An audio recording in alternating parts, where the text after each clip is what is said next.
Hey Jeff, it's Tuesday. I got this cane after walking to the top of a mountain. One thing I will definitely say that's nice about climbing mountains in China is that they have stairs, so that's handy. Although there's still, thousands of stairs, so yeah. In other cane-related news, I've been rewatching a lot of House this week, which has put me in a mood to be a little bit misanthropic, so that's what we'll be doing today.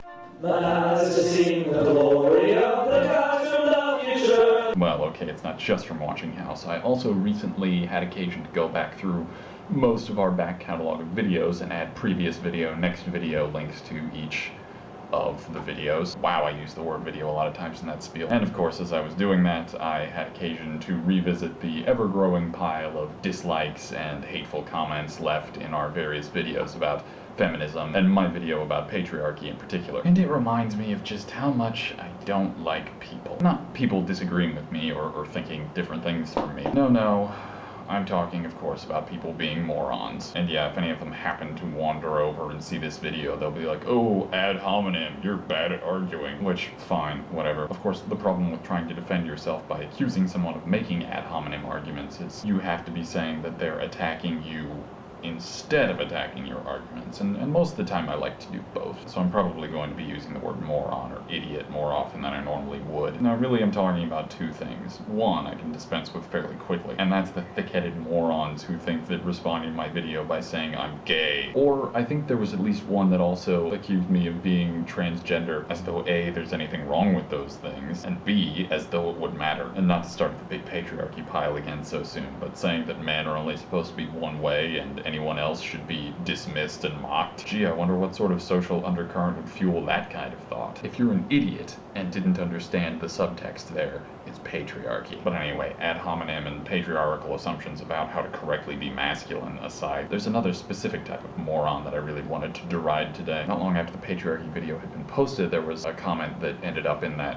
whatever it is, that box at the top, like recommended or something, comments field, but I don't know, the ones that are thumbs up a lot, I guess. Anyway, this guy, what, I don't have to give him free publicity, it's there, look it up, wrote this. Is it your belief that this patriarchy is optional rather than something hardwired into us from 3.5 billion years of evolution? It gets even more hilarious when you realize that several people said that his comment somehow kicked our asses. Apparently the people who commented about that failed to read our responses to that guy's comment.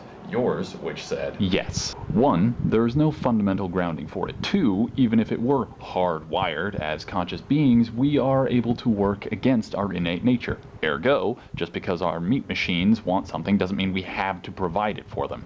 3rd, archaeological and anthropological evidence suggests the premise that patriarchy is hardwired isn't true.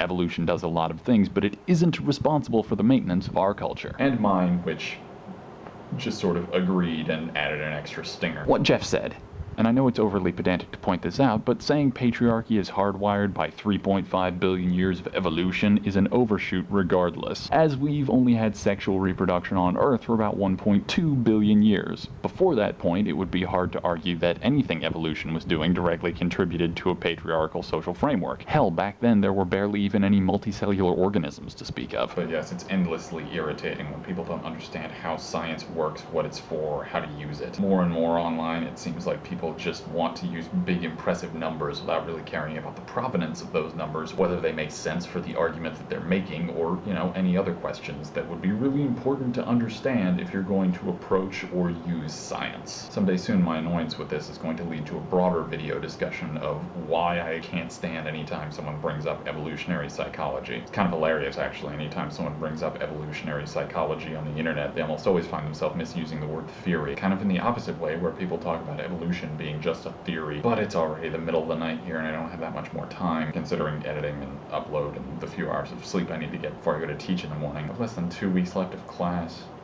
Soon we'll be heading back to the other side of the world. That'll be something. And though I haven't posted any yet, don't worry, there are still tour and discussion of China videos coming. It's just going to be more of a retrospective series than, on the ground. But don't worry, I've got pictures and video to spare for that, so, it'd be fun.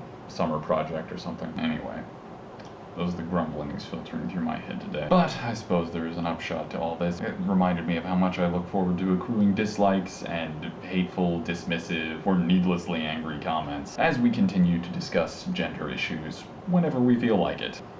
See you in the future. They will see you in the future.